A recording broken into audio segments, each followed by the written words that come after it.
Hi Chris, your M4 is now all completed. So this has been a monster of a build. Quite a lot's gone into this to get the performance it's doing.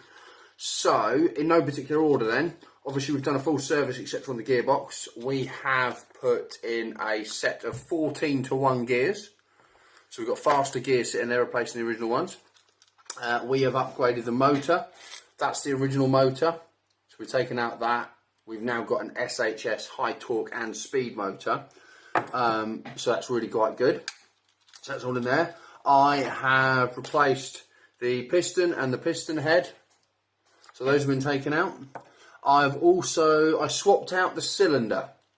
Now your cylinder, although in itself nothing wrong with that cylinder or the cylinder head, I've swapped it for one that's ported, and the reason we've done that is because obviously we were going for a fast rate of fire. That means that when you go past the port, I assume you know what I mean by that, it's one of these that has a hole in it. When the piston comes back beyond that, before it fires, that's an extra hole to allow more air into the cylinder to fill it up that little bit quicker, so we can ensure we get a consistent FPS between shots, even at the faster rate of fire.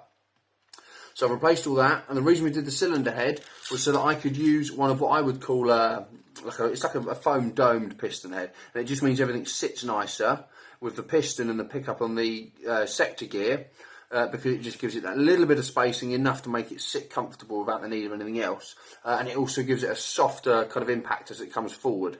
So I hope that should help with durability. So we've done those. I have swapped out the nozzle.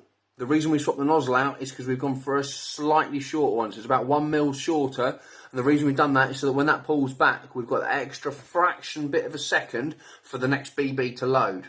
So the more time we've got for the BB to load, the more efficient it's going to feed. So we've replaced that as well.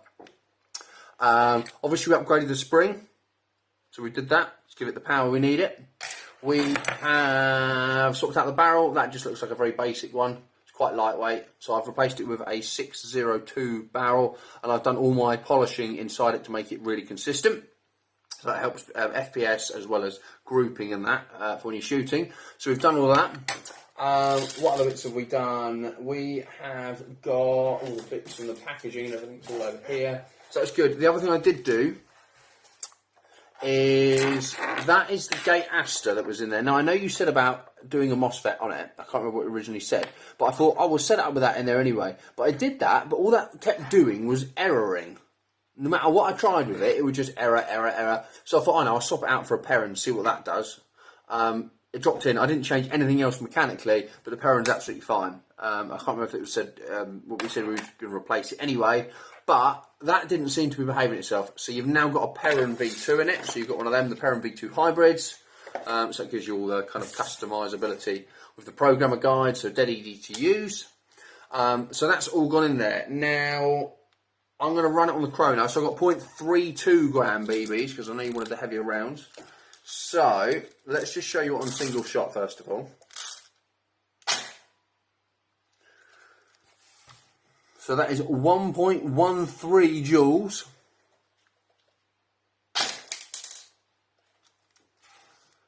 .07, so 268 feet per second.